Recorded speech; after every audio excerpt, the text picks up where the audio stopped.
Bakit para kang nakakita ng multo dyan? Muntik na po akong atakihin sa puso dahil sa inyo. Akala ko nga talaga may multo na po dito sa bahay. Nagtataka po kasi ako kung bakit pagbaba ko ng taxi may ilaw dito. Wala naman kakong tao.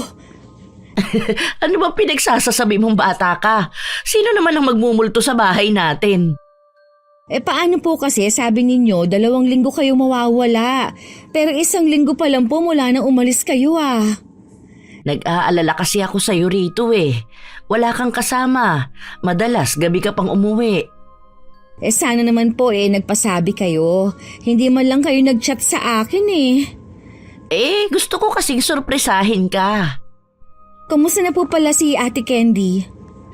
Maayos naman ang naging panganganak niya. Nag-aalala din siya sa'yo kaya nung dumating si Balae pinayagan na niya akong umuwi. Kung wala nga lang akong trabaho di sana kasama ninyo ako sa pagdalaw sa kanya. Yun nga ang sabi ko. Katatanggap mo lang kasi kako sa trabaho. Tinatanong nga ng ate mo kung kaya mo na ba talagang magtrabaho. Oo naman po. Masyado lang kayong nag-aalala sa akin Aba, hindi mo maiaalis sa amin ang mag-alala sa'yo. 3 buwan pa lang ang nakakalipas nang masangkot ka sa aksidente. 1 buwan kang comatose. Akala nga namin nun hindi ka na magigising 1 araw himala ang nangyari sa'yo. Ilang beses nyo na po yan ikinuwento. Hindi ko naman po maalala ang lahat. At yung sinasabi ninyong aksidente, kahit anong isip ko, hindi ko talaga matandaan. Ang pakiramdam ko lang parang natulog lang ako. Normal lang daw na hindi mo maalala ang aksidente. Ang importante naman buhay ka. Ma, ano nga po pala ang pasalubong nyo? Maraming ipinadala ang ate mo. Tingnan mo na lang sa maleta. Buti hindi po kayo nahirapan sa biyahe nyo. Hindi naman. Tara nang kumain. Kanina pa ako nagugutom Hinintay lang talaga kita para sabay na tayo. Ayon sa kwento ni Mama, nasangkot ako sa aksidente habang pauwi. Yun din ang huling araw ko sa trabaho ko. Sumakay ako ng jeep noon at yun ang huli kong natatandaan bago ko nagising sa ospital. Kasi simula ko lang ngayon sa bago kong trabaho bilang receptionist. Bigla na lang hindi pumasok sa trabaho ang pinalitan ko. Ang aga mo namang gumising. Di ba mamaya pa ang pasok mo? Hindi na po kasi ako makatulog Ano pong niluluto nyo, Ma? Nagsasangag ako at magluluto ng danggit. Uy, sarap niya na. Magtimpla ka muna ng kape mo habang naghihintay. Bakit nga pala sabi mo hindi ka na makatulog? Pakiramdam ko po kasi merong nakatingin sa akin kanina. Akala ko nga po nasa kwarto ko po kayo. Hindi pa naman ako pumapasok sa kwarto mo mula kanina. Baka naman nananaginip ka lang. Siguro nga po. Siya nga pala, hindi ka ba nahihirapan sa trabaho mo? Ang layo kasi ng pinapasukan mo Hindi naman po, Ma. Isang sakay lang naman ang ginagawa ko Kaya nga nagtataksi na ako para hindi na ako palipat-lipat ng sasakyan. Ikaw naman kasi nagmamadali ka agad magtrabaho. Pwede naman kasing palipasin mo muna ang 1 taon. Alam niyo naman po na hindi ako sanay na nasa bahay lang. Paano po ang mga gastusin natin dito sa bahay? Malaki naman ang nakukuha kong pensyon sa tatay mo Saka nagbibigay din ang ate Candy mo. Alam ko po na malaki ang pagkakautang natin sa kamag-anak natin nung maospital ako. Gusto ko po na ako na lang ang magbayad kahit papaunti-unti. Huwag mong alalahanin ang utang natin. Naiintindihan naman ng mga kamag-anak natin yung tungkol sa utang. Hindi ko na po hihintayin na singilin tayo. Gusto ko po ngayon pa lang paghandaan ko na ang pagbabayad sa kanila. Sige, ikaw ang bahala. Pero huwag mong pwersahin ang sarili mo sa trabaho. Kapag hindi mo kaya, huminto ka na muna. Mas mahalaga pa rin ang kalusugan mo kaysa pagkita ng pera. Alam ko naman po yun, Ma. Mula nang magising ako mula sa koma, marami na akong nararamdaman na kakaiba. Nung una'y nakala ko na normal lang ang mga nakikita ko. Hanggang mapagtanto ko na parang nabuksan ang third eye ko sa aksidente. Inilihim ko ang nangyayari kina Mama at Ate. Ayoko na kasing dagdagan pa ang pag-aalala nila sa akin. Tanging ang best friend kong si Monet lang ang pinagsasabihan ko ng mga pinagdadaanan ko. Hanggang ngayon ba binabagabag ka pa rin ng mga kaluluwa ng mga kasama mo sa jeep? Hindi ko na sila nakikita. Pero may iba namang pumalit sa kanila. Natanggap na siguro nila na hanggang doon na lang. Hindi mo naman kasalanan kung ikaw lang ang nakaligtas sa aksidente. Grabe rin naman ang pinagdaanan mo. Kaya lang, madalas pa rin ako makaramdam ng kakaiba sa paligid ko. Katulad sa bago kong trabaho. May nakikita ka rin ba sa trabaho mo? Wala naman, pero ramdam ko na parang may kasama ako at nakamasid sa akin. Dito sa bahay, may nakikita ka ba? Sa dami ng mga santo nyo dito sa bahay, parang wala naman nang makakapasok dito na kahit ano-ano. Ay, salamat naman kung ganun. Nasaan nga pala ang asawa mo at anak? Kanina ko pa sila hindi nakikita ah. Birthday kasi nung biyenan kong babae, kaya nandun silang mag-ama. Hanggang ngayon ba hindi ka pa rin nila tanggap? Ako matagal ko nang tanggap na kahit kailan, hindi nila ako matatanggap sa pamilya nila. Ayos lang naman, basta wag lang kaming magkakasama sa iisang bubong. Sa bagay, halatang hindi ka na apektado Hindi na talaga. Ang mahalaga lang sa akin ang asawa ko at anak ko.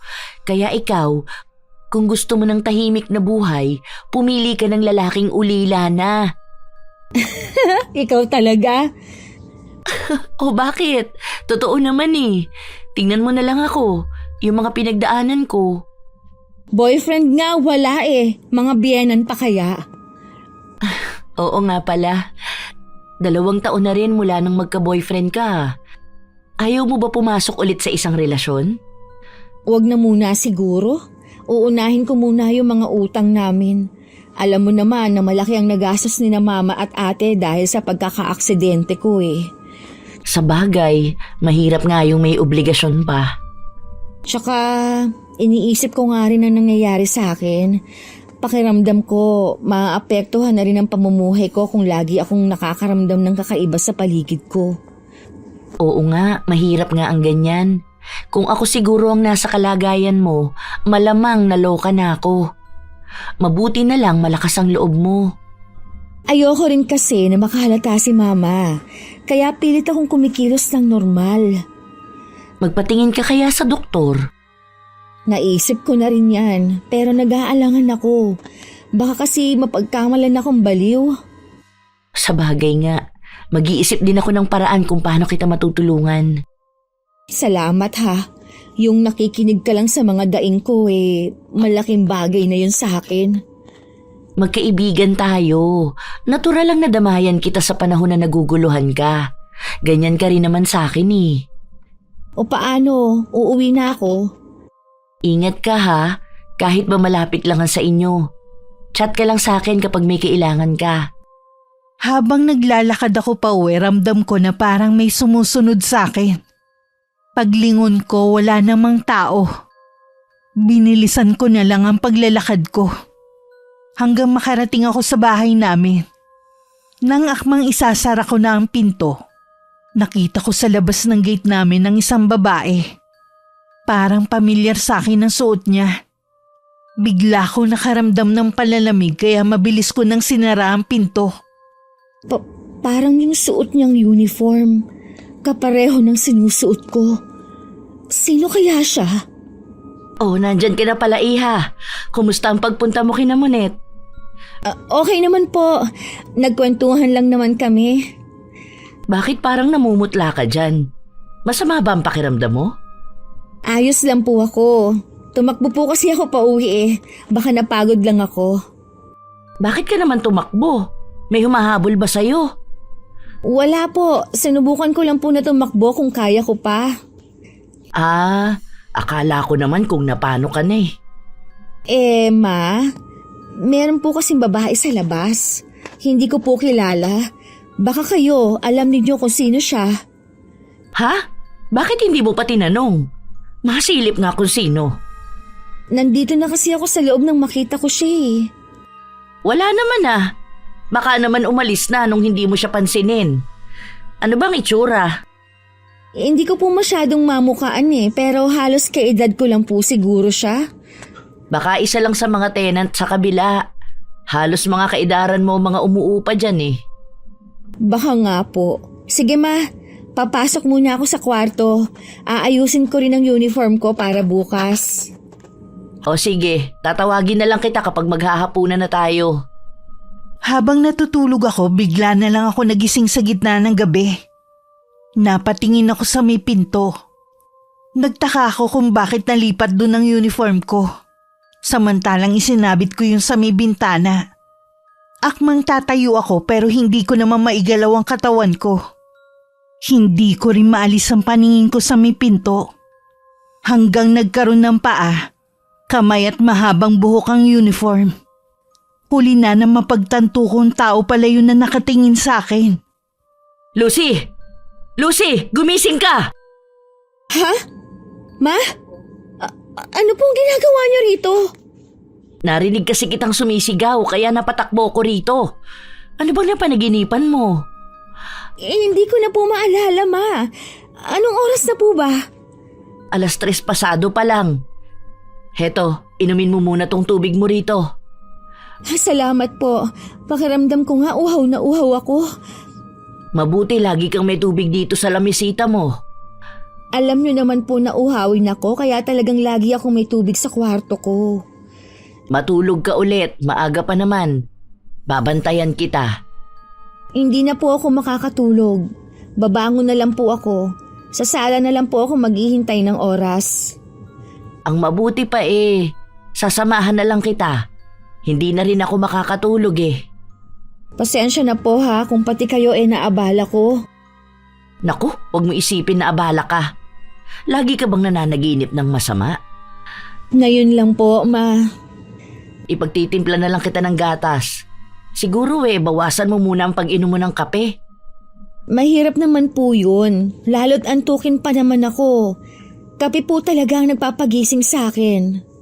Hindi ko naman sinabi na huwag ka nang iinom. Bawasan mo lang. Minsan kasi nakakailang timpla ka. Tsaka po, wala namang kinalaman ng kape sa panaginip ko. Wala nga, pero napansin ko nagiging nervyosa ka naman. Sige na nga po, babawasan ko na. Sa umaga na lang po ako magkakape. Saka sa trabaho, iwasan mo na rin ha.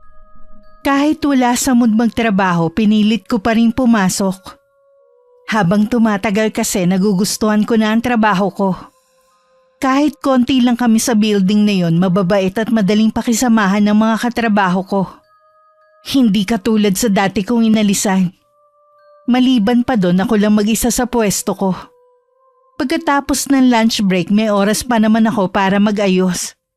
Kaya pumunta muna ako sa CR. Habang nasa loob ng isa sa mga cubicle narinig kong may pumasok.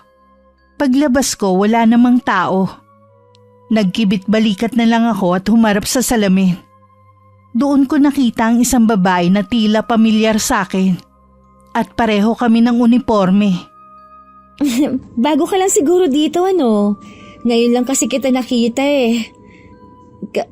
Gagamit ka ba ng salamin? Pasensya na. Heto tabi tayo. Hindi ka na tao. Patay ka na! Patay ka na! Ah! Hindi ko na namalayan ang mga sumunod na pangyayari. Basta ang huli ko naaalala ang maputlang mukha ng babae na nakatingin sa akin. Nagising na lang ako na nakahiga sa mahabang sofa. At nakapaligid sa akin na nag-aalala kong mga katrabaho. Nakita na lang daw nila ako na walang malay sa loob ng banyo. Nang tanungin nila ako kung kaya ko pang magtrabaho, agad na akong tumayo. Oo naman, kaya ko magtrabaho. Nahilo lang talaga ako kanina. Pasensya na kung naabala ko kayo ha. Babalik na ako sa pwesto ko. Salamat ulit sa inyo. Ngumiti sila sa akin at saka bumalik sa kani-kanilang mga pwesto. Hanggang makauwi, iniisip ko ang nangyari sa akin. Noon ko lang napag-isipang mabuti. Multo ang babaeng nakikita ko. Sinusundan niya ako kahit saan ako nandun. Malaking tanong sa akin kung ano ang kailangan niya. Ayos ka lang ba, Lucy? Oo naman po, napagod lang po siguro ako. Napansin ko kasi na bumabagsak ang katawan mo kahit malakas ka naman kumain. Baka napupuyat ka sa gabi, hindi mo lang sinasabi na hindi ka nakakatulog. Natutulog naman po ako. Yun nga lang po lagi akong nagigising sa alanganing oras. Magpa-check up ka kaya? Sasamahan kita. Naman, wala naman akong sakit eh. Ano naman ang sasabihin natin sa doktor kung sakali? Baka kasi hanggang ngayon, naaapektuhan ka pa rin sa nangyaring aksidente sa'yo. Sa nakikita ko po, kayong apektado pa rin. Masyado kayo nag-aalala sa akin. Natural lang siguro na mag-alala ko sa'yo dahil nanay mo ko. Kung alam mo lang sana yung takot ko noon. Nako, nung makita kita sa ospital na halos wala ng buhay. Ay, Diyos ko. Sa tingin ko po, kayo ang mas na-trauma sa aksidente kaysa sa akin eh. Kalimutan na lang po natin na nangyari. Siguro nga. Kaya hindi mo maiaalis sa akin ang mag-alala sa'yo kapag may nakikita akong pagbabago sa ikinikilos mo. Huwag na po kayo mag-alala. Ayos lang po ako. Kung sakaling may maramdaman ako, sasabihin ko po kaagad sa inyo na magpapatingin na ako sa doktor. Kahit hindi mo sabihin sa akin, alam ko may bumabagabag sa'yo. Nandito lang ako kapag handa ka nang magsabi.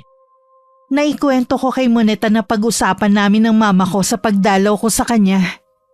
Minsan kasi pakiramdam ko OA na siya sa sobrang pag-aalala sa akin. Natural lang sa mama mo na mag-alala ng ganun. Lalo na siguro kung malaman niya ang nangyayari sa'yo ngayon, lalo yung mapaparaning. Tingin ko nga, kailangan ko na ng tulong. Pero hindi ng doktor. May nakikita ka na naman ba? Oo, isang babae na kapareho ng suot kong uniforme. Di ba? Sabi ko sa'yo, iba ang pakiramdam ko sa paligid dahil pala sa kanya.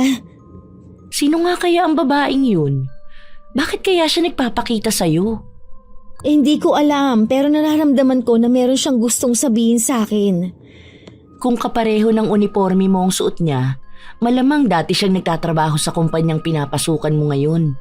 Doon ka mag-umpisang mag-imbestiga. Kung ganon, hindi ko muna itutuloy ang plano kong pag-resign. Ha? Balak mo na palang mag-resign? Sana, dahil sa nangyari sa akin sa trabaho. Palagay ko, magpapakita siya ulit sa akin eh. Ayoko namang isipin ng mga katrabaho ko na baka nababaliw na ako kapag nakita nila akong parang loka-loka. Hayaan mo kung anong gusto nilang isipin. Ang mahalaga ngayon, alamin mo kung sino ang babaeng yun. Tama ka.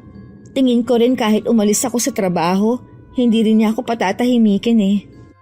Kaya nga kaya tama lang na tulungan mo na lang siya. Huwag kang matakot, nandito lang ako para tulungan ka.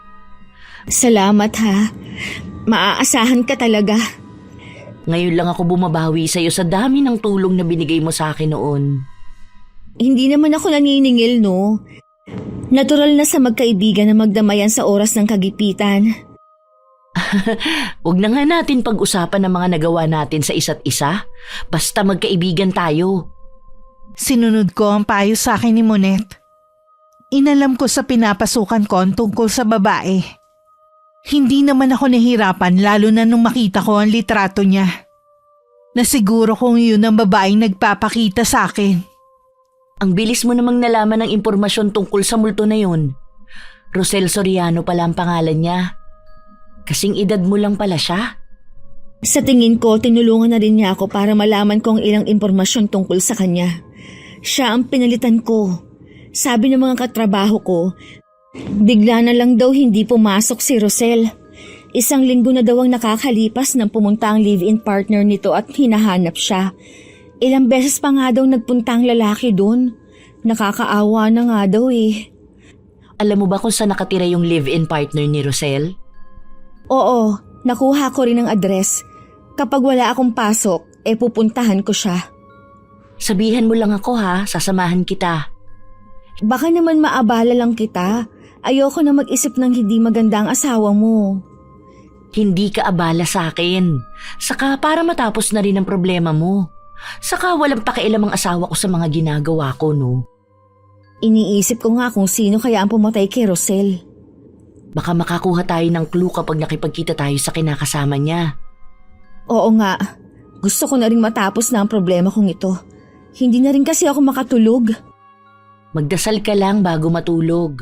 Hawakan mo rin sa kamay mo ang rosaryo mo para hindi makalapit sa iyo ang kaluluwa ng babae. Gagawin ko yung sinabi mo. Baka makatulong nga sa akin. Halos gabi-gabi na kasi siyang dumadalaw sa akin eh. Baka kapag nagkataon, hindi ko na mapigilan ng mama na dalhin ako sa doktor. Ganun na nga lang talaga ang gagawin ng mama mo.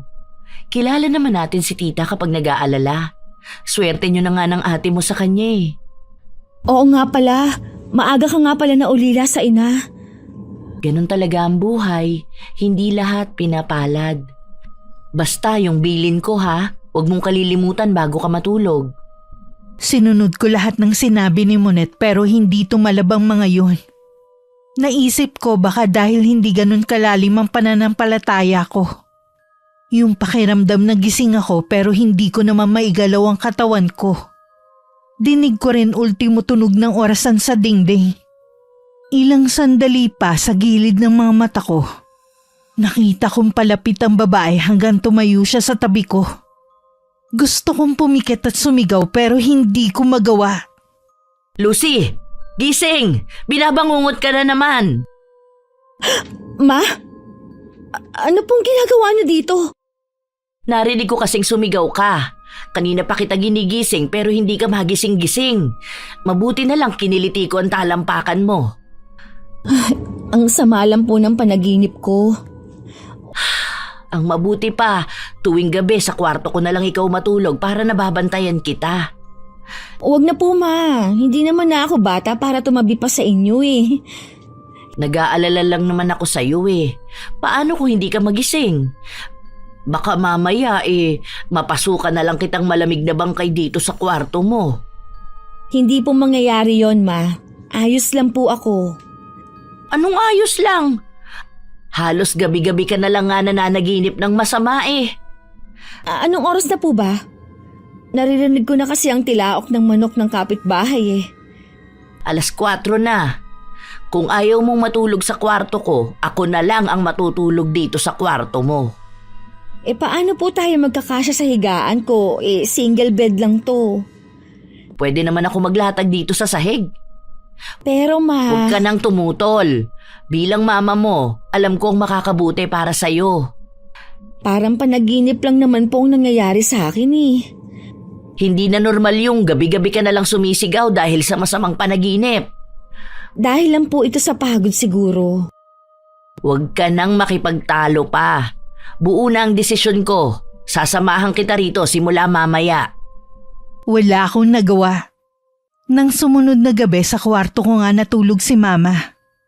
Kahit anong pilit ko rin sa kanya, hindi siya nahiga sa kama ko. Komportable naman daw siya sa sahig na may kutsyon. Malalim na ang gabi nang magising na naman ako dahil sa babaeng multo. Sa pagkakataong yun, tila meron siyang ibinubulong sa akin. Ano bang kailangan mo? Ha? Nakikiusap ako! Tantanan mo na ako! Tama na! Lucy! Lucy! Gumising ka! Gising anak! Ma? Pasensya ka na iha. Hindi ka kasi magising-gising eh. Kaya sinampal kita. Nasaan na siya? Sinong tinutukoy mo? Yung babaeng gabi-gabing nagpapakita sa akin. Saan siya nagpunta? Tingin ko nga meron tayong kasama na hindi natin nakikita. Ano pong ibig ninyo sabihin, ma? Mula kasi kaninang pagpasok ko rito, kinikilabutan na ako. Pakiwari ko din iba yung lamig dito sa kwarto mo. Ang mabuti pa kaya, pabendisyon na natin itong kwarto mo. Lagi na lang akong ginagambala ng babaeng multo na yon. Nakakakita ka ng multo? Dahil po sa aksidenteng nabuksan ng third eye.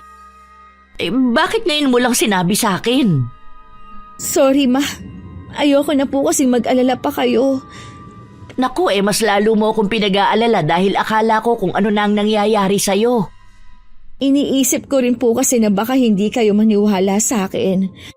Ilang buwan na po akong nahihirapan sa sitwasyon ko. Hahanap tayo ng solusyon para maipasara natin yung third eye mo. Ma, tingin ko po, gusto ng babaeng multo na tulungan ko siya na mabigyan ng katarungan. Ha? Paano mo naman gagawin yan? Kung pupunta tayo sa pulis, baka hindi ka paniwalaan. Hindi po ako magsusuplong. Hinahanap po kasi siya ng kinakasama niya. Baka gusto niyang tulungan ko siya na maiparating na wala na siya. Kaya po pupuntahan po namin ni Monet ang bahay ng kinakasama niya. Paano ba nagkaroon ng koneksyon sa'yo ang multo na yun? Siya po yung receptionist na pinalitan ko. Sabi ng mga katrabaho ko, bigla na lang daw siyang hindi pumasok sa trabaho. Kawawa naman.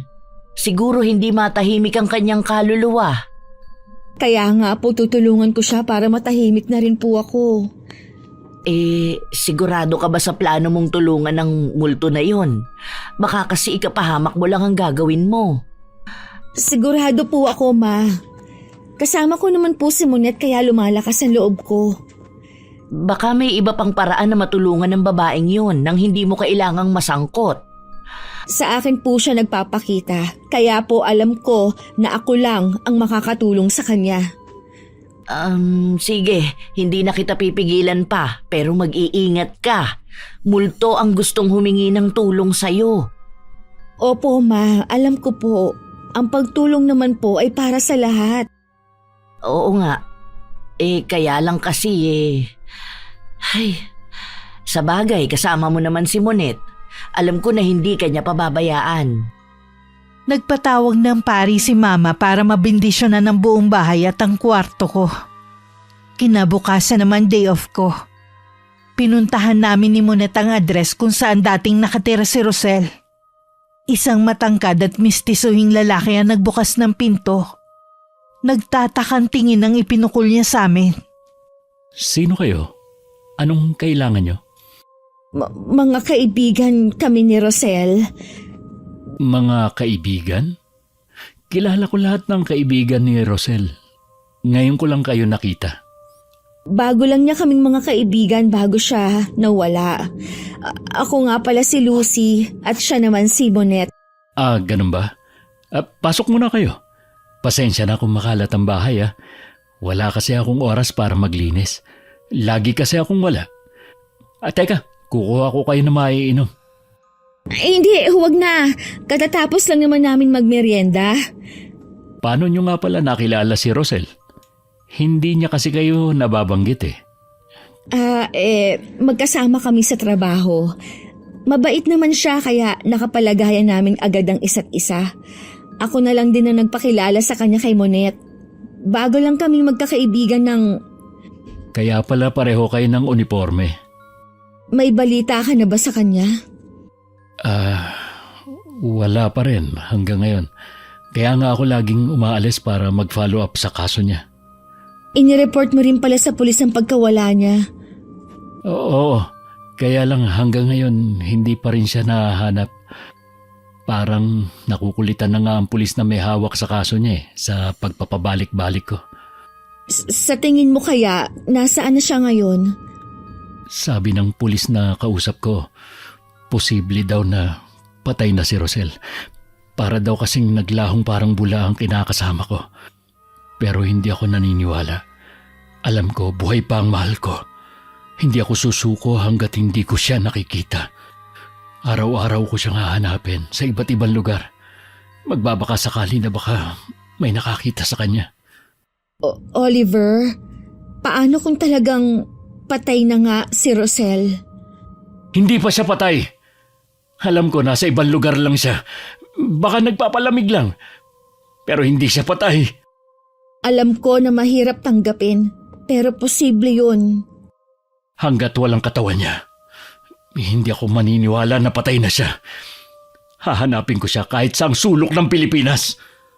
Kaya ko lang kasi nasabi dahil mismong mga pulis ang nagsasabi din na posibleng patay na nga siya. Marami pa kaming pangarap ni Rosel. Hindi pwede na wala na siya. Mas matatanggap ko pa kung iniwan na lang niya ako dahil meron na siyang iba. kesa sa sinasabi niyo. Naiintindihan kita na mahirap tanggapin ang bagay na ito. Kaya lang, kailangan mo rin na maging handa. Hanggat walang katawan, hindi ako maniniwala. Hihintayin ko ang pagbabalik niya at hahanapin ko pa rin siya araw-araw. Hindi ka namin pipigilan sa gusto mong gawin. Sana, maging handa ka lang. Umuwi kami ni Monet na parehong mabigat ang dibdib. Awang-awa kasi kami sa lalaki. Kitang-kita namin kung gaano niya kamahal si Rosel. Hindi na tuloy ako nakapagsalita kanina para sabihing nagpapakita sa akin ng babae. Anong gagawin natin? Mukhang hindi rin siya maniniwala kahit sabihin natin na patay na si Rosel. Lalo kung sasabihin pa natin na kaya natin alam dahil nagpapakita sa iyo ang multo niya. Ay, mas lalo pa tuloy naging komplikado ang problema ko. Oo nga eh. Baka mamaya magpakita na naman sa iyo ang babaeng multo na yun. Kaya kailangan kong maiparating kay Oliver na wala nang kinakasama niya. Baka yun lang ang makakapagpatahimik sa kanya. Palaisipan pa rin kung sino ang pumatay sa kanya at kung nasaan ang bangkay niya.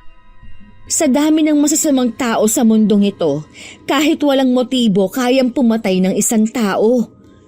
Sa bagay nga, tama ka dyan. O paano, babalik tayo sa bahay ni Oliver bukas? Oo, bahala na kung maniniwala siya o hindi. Basta, gagawin ko to para patahimikin na ako ng babaeng multo na yun. Sa dami naman kasi ng tao sa mundo kung bakit sa'yo pa nagpapakita. Iniisip ko na lang na may dahilan ng lahat ng ito. Sa bawat gagawin mo, samahan mo ng dasal para maging matagumpay. Oo, gagawin ko yan. Salamat sa palaging paalaala. Kinabukasan pagkalabas ko ng trabaho, nagkita lang kami ni Monet sa isang lugar. At saka na kami tumuloy sa bahay ni Oliver. Hindi na rin naman nagulat ang lalaki na makita niya kaming bumalik. Ano ba ang dahilan niyo? Bakit kayo bumalik? Tungkol ba kay Rosel ang sadya niyo? Alam ko na mahirap paniwalaan ang sasabihin ko, pero totoo ito. Wala na si Rosel. Patay na siya. Ano bang kalukuhan to, ha? May pruweba ba kayo sa mga sinasabi niyo? Nagpapakita sa akin ang kaluluwa ni Rosel. Kahit saan ako pumunta, sinusundan niya ako. Hindi rin niya ako pinapatulog. Umalis na kayo bago pa ako tumawag ng pulis.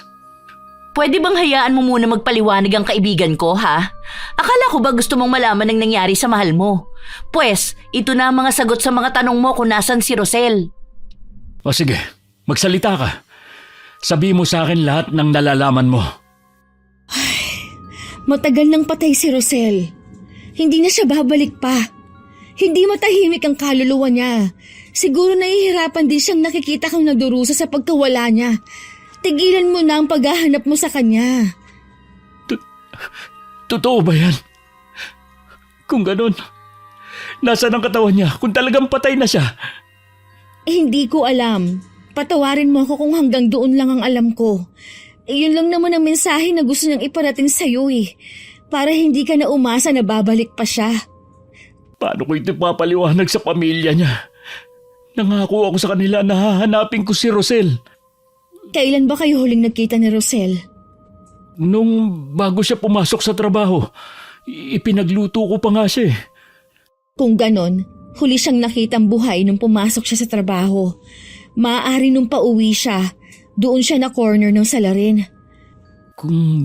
Kung sasabihin natin sa pulis ang mga sinabi mo, hindi rin sila maniniwala. Alam ko, kaya nga dapat hindi nila itigil ang investigasyon. Kahit makita man lang sana ang bangkay niya. Ako ang bahala. Kung kinakailangan, araw-araw akong pupunta sa police station. Gagawin ko. Pasensya ka na, Oliver, ha. Alam kong masakit tanggapin pero mahihirapan din kasi siya kung hindi ko sasabihin sa'yo. Ang totoo niyan, nararamdaman ko na posibleng nawala na siya pero hindi ko lang talaga matanggap.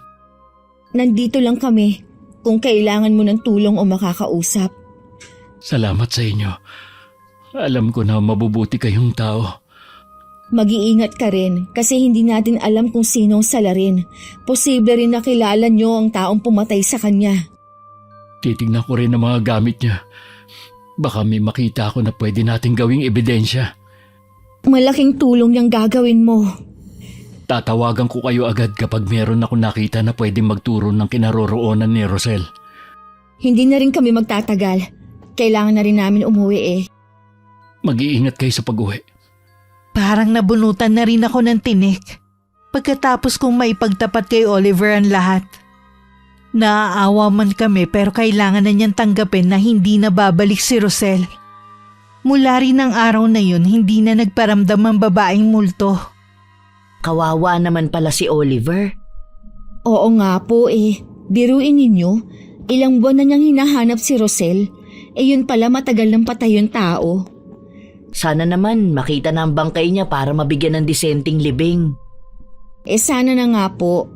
Kahit papaano, panatag na rin ako dahil matatahimik na rin ako at makakatulog ng mahimbing sa gabi. Ipagdasal na rin natin ang kaluluwa niya para tuluyan ng matahimik. Ipagdasal rin po natin na sana matanggap na ni Oliver ang pagkawala ng mahal niya. Bumilib nga ako sa lalaking yun eh. Biruin mo, araw-araw siyang lumalabas para hanapin si Rosel. Kahit nakukulitan na sa kanya ang mga pulis, pumupunta pa rin siya para makibalita. Doon nga rin po ako bumilib sa kanya. Bibihira na ang ganong lalaki. Oo, sana ganong lalaki ang mahanap mo. Nako ma, priority ko po muna ang pagbabayad ng utang natin. Pwede mo naman pagsabayin eh. Mahirap po sa akin dahil bukas ang third eye ko. Eh hindi naman po lahat itanggap ang ganitong kondisyon. Kung makapagsalita ka naman para kang may sakit, espesyal ka lang kumpara sa iba. Pinaganda nyo lang po eh. Ay, wag na nga po natin pag-usapan yan. Sige, ikaw ang bahala. Pero wag mong isara ang puso mo nang dahil lang sa natatakot ka na malaman ng ibang tao na may third eye ka.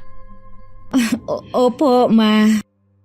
Nung gabing matutulog na ako pagpasok ko sa kwarto ko, naamoy ko ang mabangong bulaklak at saka kandila. Dahil sa pag-aakalang si Mama lang ang pumasok, nagkibit balikat na lang ako. Nakadilat pa ang mga mata ko ng mga oras na yun.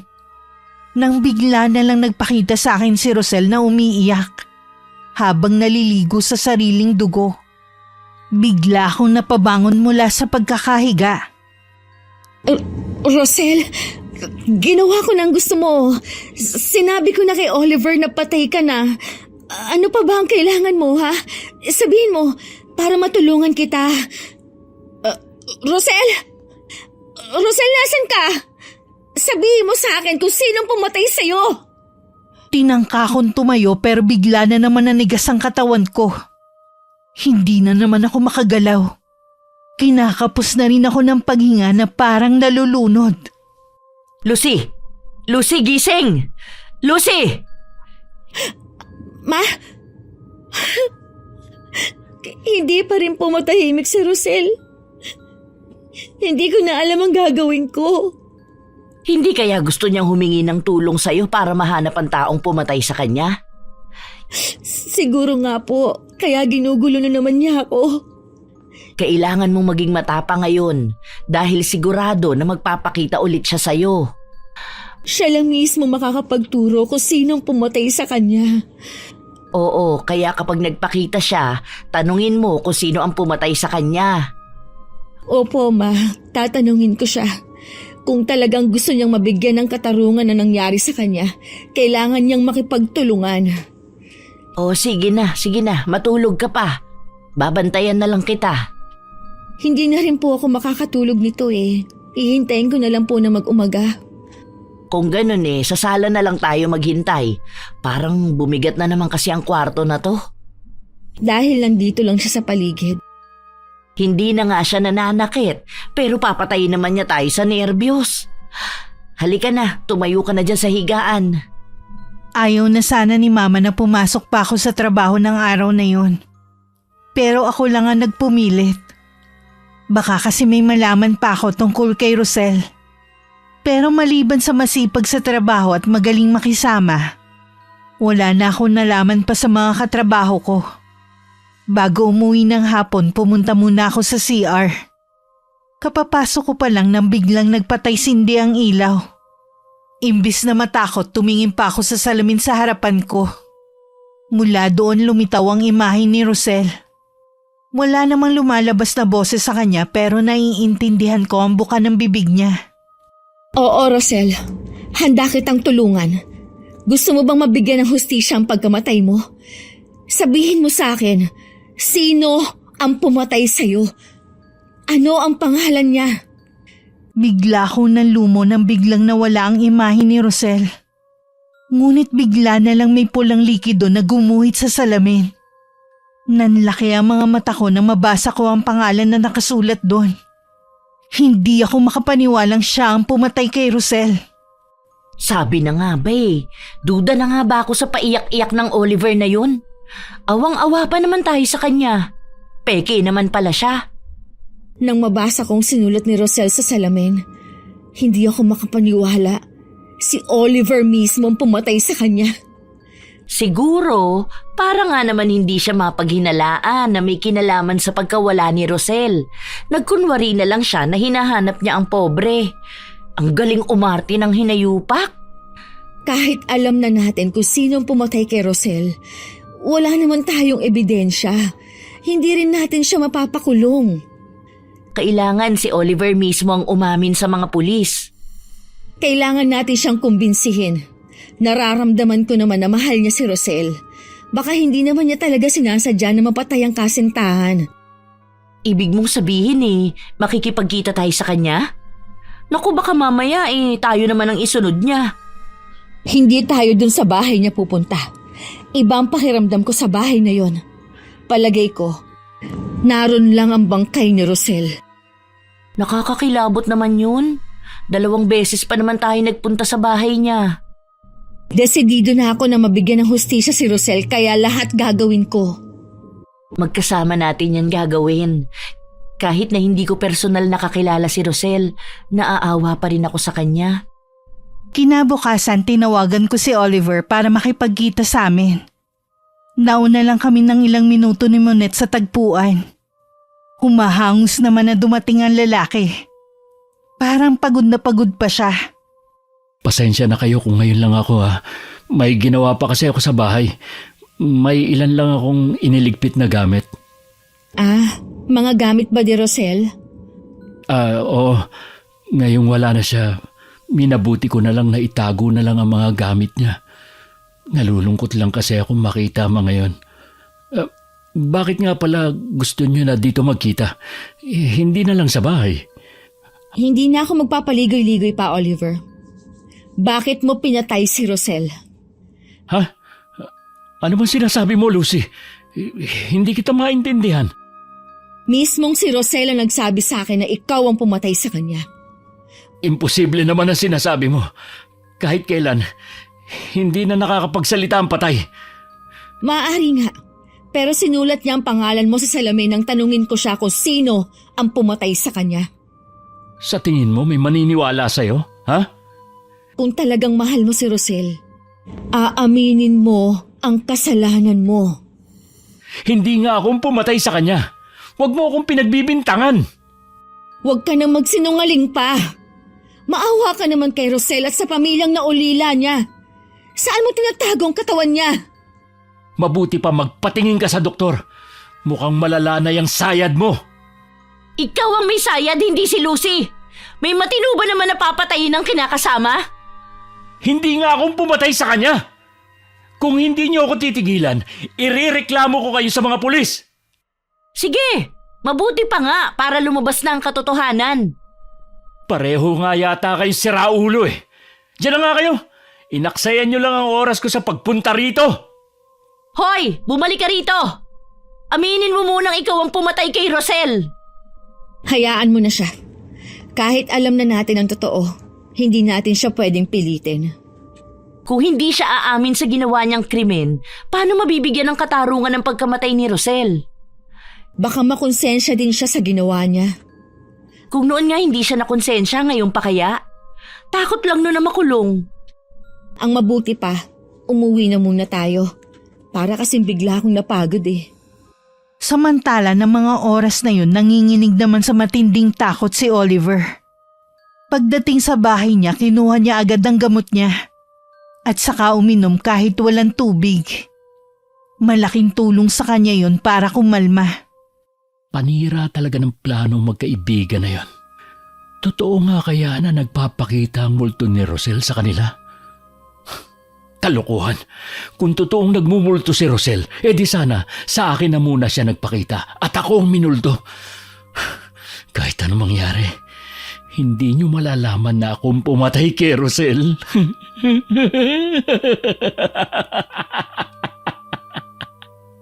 Hindi pala ganun kadali na matulungan ng isang multo na naghahanap ng katarungan sa nangyari sa kanya. Pagdating ko sa bahay namin, agad akong tinanong ni Mama. Oh, anong nangyari sa lakad din yung magkaibigan? Ayaw pong umamin ni Oliver sa ginawa niyang krimen. Hindi talaga yun aamin dahil ayaw makulong. Paano po mabibigyan ng hustisya ang pagkamatay ni Rosel? Hindi naman po ako pwedeng basta nalang pumunta ng police station, Ma. Walang maniniwala sa akin. Ipagdasal na lang natin na sana makonsensya ang Oliver na yon. Wala rin kasi ako maisip na paraan eh. Minsan na itatanong ko kung bakit kailangan pa akong biyayaan ng ganitong abilidad kung hindi ko naman magagamit sa pagtulong.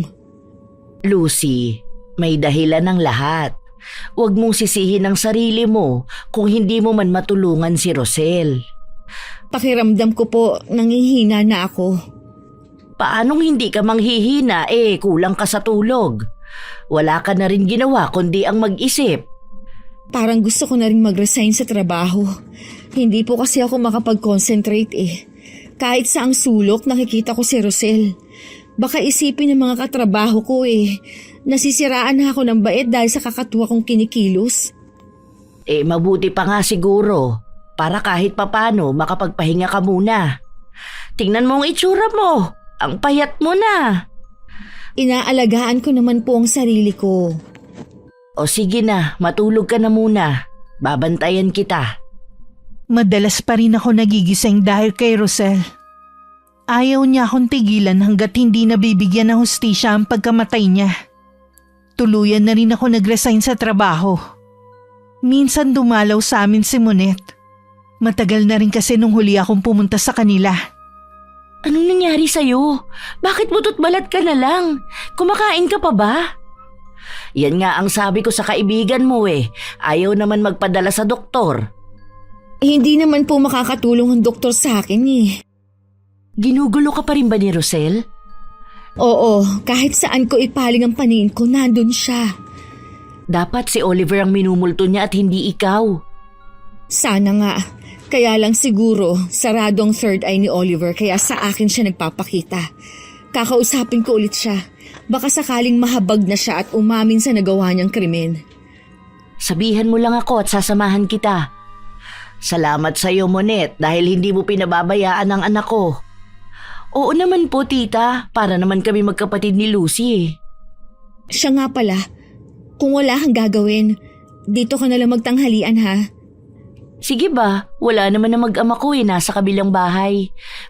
May okasyon kasi doon. Hanggang ngayon ba hindi ka pa rin tanggap ng pamilya ng asawa mo? Naku po, hindi na po yun magbabago. Ayos lang naman po, nandyan naman po kayo Kayo na lang po ang itinuturing kong pamilya rito. Kung hindi ka kayang panindigan ng asawa mo, maigi pang iwan mo na lang siya. Ma! May anak kaya sila? Ano ngayon? Kaysa naman magtiis ang kaibigan mo sa sitwasyon na kinasasadlakan niya. Ang ibig ko lang pong sabihin, mahirap para kay Monet na makipaghiwalay dahil sa bata. Naku, wag na po natin pag-usapan ng bagay na yan. Baka po kayo pang mag-away. Pasensya ka na, Monet, ha? Hindi naman kami sa nakikialam. Nagmamalasakit lang ako dahil naaawa ako sa'yo. Ayos lang po yun. Naiintindihan ko naman po. Basta lagi mo lang tatandaan, nandito lang kami ng mama para sa'yo. Salamat sa inyo. Kahit papano nawawala ang pangungulila ko sa pamilya kong nasa probinsya. Kinabukasan kahit tutol si Monet na puntahan namin si Oliver sa kanila, pumayag pa rin siyang samahan ako. Kayo na naman? Talaga bang hindi niyo ako tatantanan? Nandito kami para makiusap ulit sa'yo. Hirap na si Rosel. Hindi rin niya ako tinitigilan. Hanggang ngayon, hindi pa rin matahimik ang kaluluwa niya. Wala akong aaminin dahil hindi ako ang pumatay sa kanya. Baka nga sinasabi niyo lang na patay na siya eh. Siguro kasabwat niyo siya sa pagtatago sa akin, no? Bakit naman siya magtatago sa'yo? May ginagawa ka ba sa kanya na hindi maganda nung nabubuhay pa siya? Wala akong ginagawa sa kanya. Mahal na mahal ko si Rosel. Kulang na nga lang, sambahin ko siya. Kung talagang mahal mo siya, pupunta ka sa pulis at aaminin mo ang nagawa mong krimen. Ang kulit mo rin eh, no? Sinabi nang hindi akong pumatay sa kanya. Umalis na kayo! Oliver, teka lang! Hayaan mo na siya. Baka mamaya tayo naman ang gawa niya ng masama. Paano kaya mapapasok ang bahay niya? Ano? Nasisiraan ka na ba? Delikado ang gusto mong gawin. Baka mamaya hindi ka na makalabas ng buhay. Kailangan natin ng ebidensya. Sa tingin ko, makikita natin yun sa bahay niya. Kapag pumalpak yung plano mo, sigurado na ikakapahamak mo pa. Baka imbis na si Oliver ang makulong, tayong dalawang mapupunta sa kulungan. Mabuti sana kung buhayin tayo ng lalaking yan kapag nahuli tayo. Desperada na ako kung paano matutulungan si Rosel. Alam ko naman yun. Mag-iisip tayo ng ibang paraan. Wag lang yan. Malalagay lang tayo sa alanganin eh. Isipin mo naman maliit pa ang anak ko. Kailangan niya pa ako, no?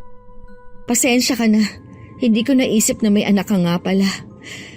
Ay, paano kaya siya nakakatulog ng mahimbing? Meron siyang pinatay. Wala nga kasi siyang puso. Kung meron ba papatayin niya ba ang babaeng mahal niya at magpapanggap pa? Hindi pa rin ako susuko hanggat hindi siya umaamin. Tara na, umuwi na muna tayo. Bago kami umalis, nahuli ko pang nakasilip si Oliver sa bintana. Agad niyang hinawi ang kortina nang makita niya akong nakatingin. Kahit anong mangyari, hindi ako aamin.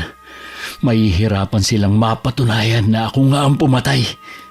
Wala silang makikitang ebidensya dahil ibinaon ko na kasama ni Rosel.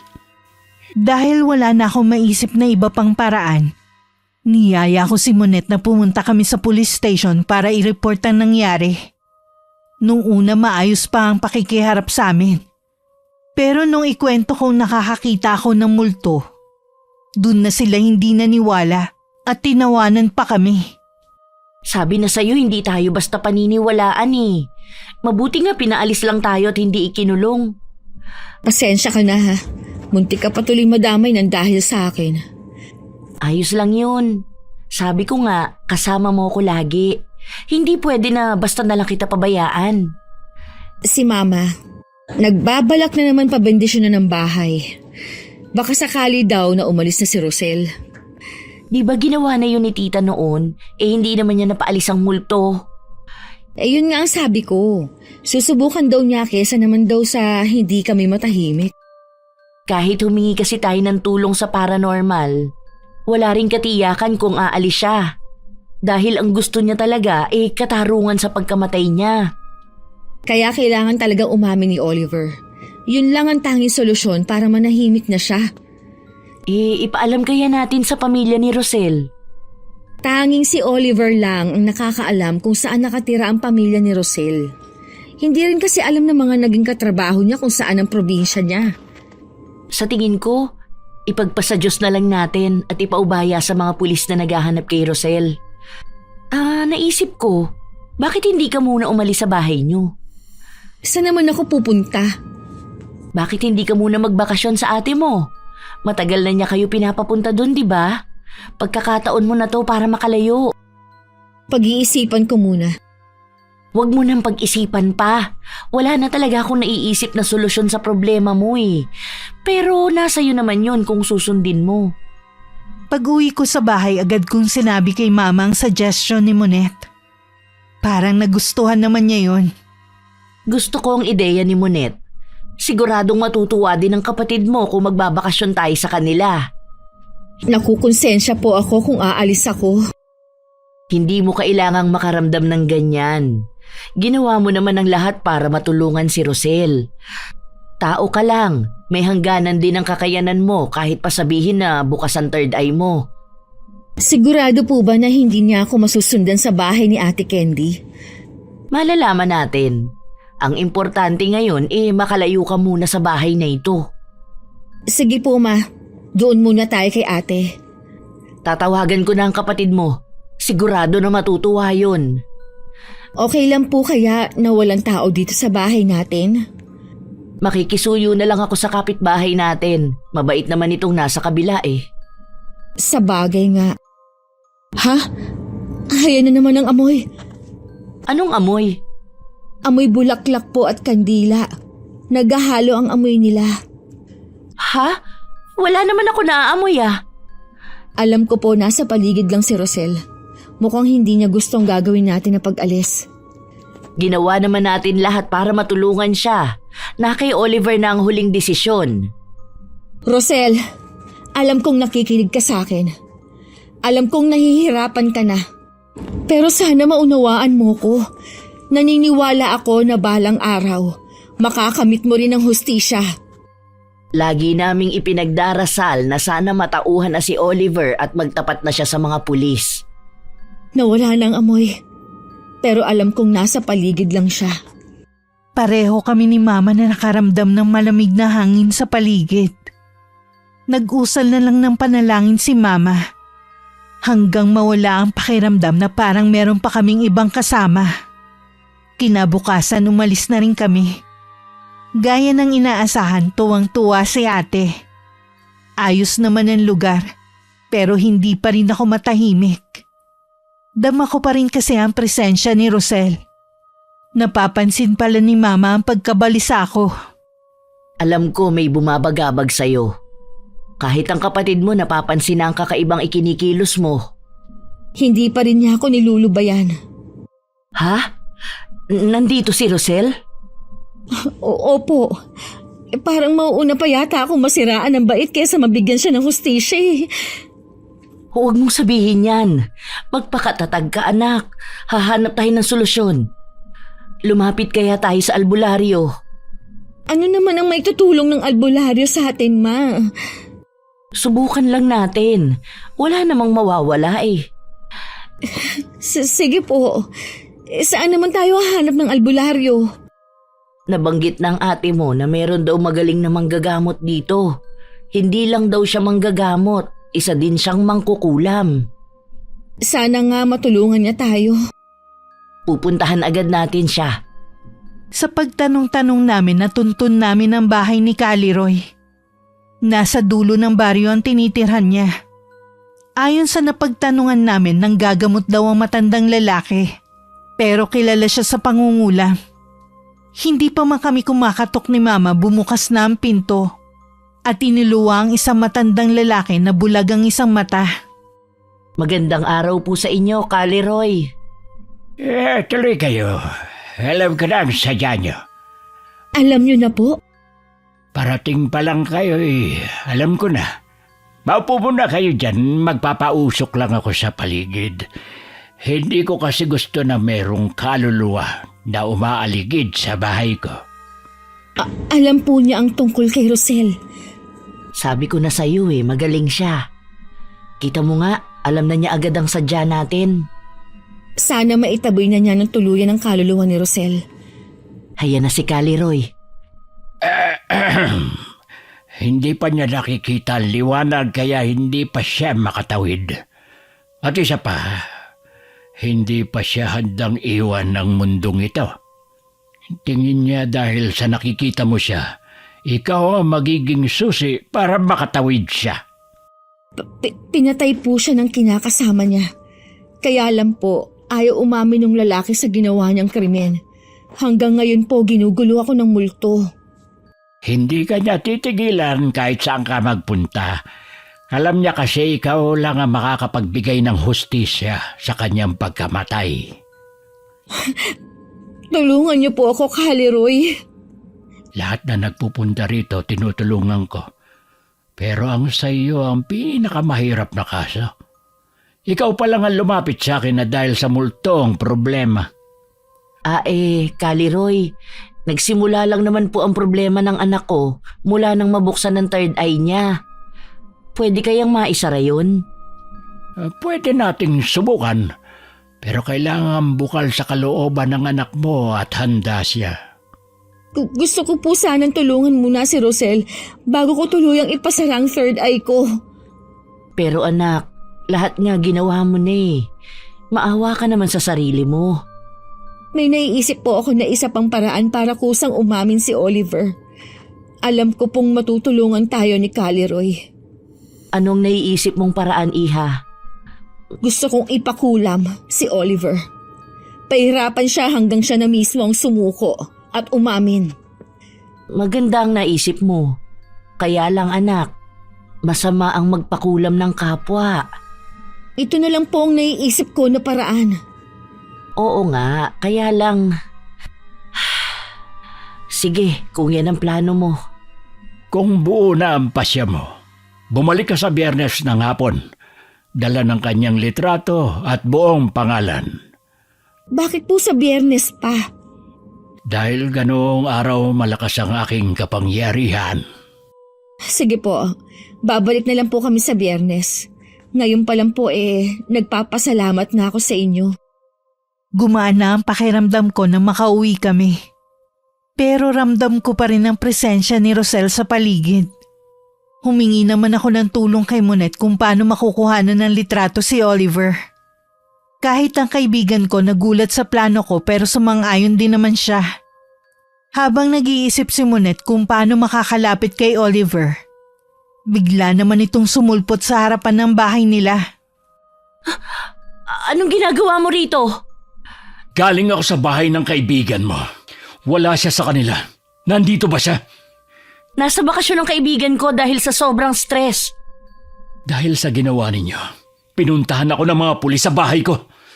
Pinaghihinalaan nila na may kinalaman ako sa pagkawala ni Rosel. Talaga? Tama lang dahil totoo naman na may kinalaman ka sa pagkawala ng kinakasama mo eh. Ilang beses ko bang sasabihin na wala akong alam sa nangyari sa kanya? Hanggang kailan mo paninindigan ang kasinungalingan mo ha? Hindi ako nagsisinungaling. Kayo itong gumagawa ng kwento para siraan ako. Sana nga laliman pa ng mga pulis ang pag-iimbestiga sa'yo para lumabas ang katotohanan. Pwes, wala silang malalaman. Hinalughog na nila ang buong bahay ko at wala silang nakuhang ebidensya.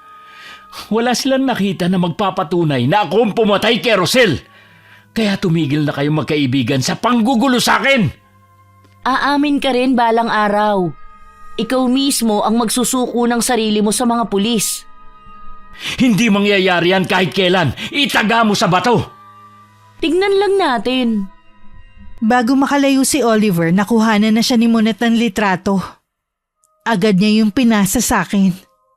Medyo malabo lang pero pwede na yun. Naku buti hindi sinaktan si Monet. Hindi naman po. Mabuti na rin yun para makuhanan siya ng litrato ni Monet. Ngayon mararanasan niya ang bagsik ng kulam na nararapat sa kanya. Kulang pa nga po ang mararanasan niya sa ginawa niya kay Rosel. Buhay ang kinuha niya. Dapat lang, buhay rin ang maging kapalit.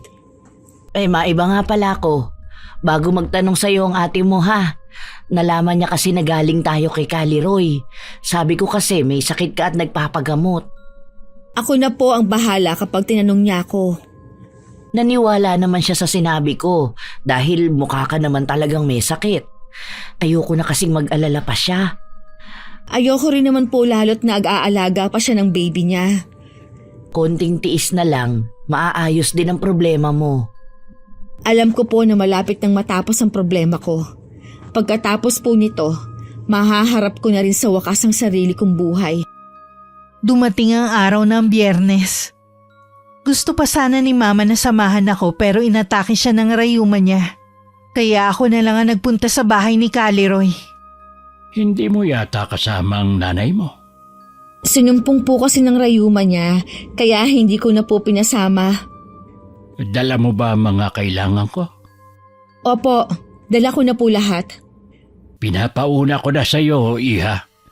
Hindi biro ang magpakulam ng tao. Maaring bumalik ito sa iyo. Handa naman po ako sa pwedeng mangyari. Ang gusto ko lang po, mabigyan ng hustisya si Rosel. Akin ang litrato ng lalaking yan. Isulat mo rin sa papel na ito ang buong pangalan niya. Anong klaseng kulang po bang gagawin ninyo sa kanya? Bibigyan ko siya ng matinding karamdaman. Ipapasok ko din sa kanyang isipan na karma yun sa kanyang ginawang krimen. Hindi siya makakatulog sa gabi. Matapos basahin ni Caleroy ang pangalang nakasulat sa papel, humarap na siya sa parang altar na may bungo ng kung anong hayop. At may 3 itim na kandila pang nakasindi sa ibabaw nito. Umusal na rin siya ng mga salitang Latin na tanging siya lang ang nakakaalam.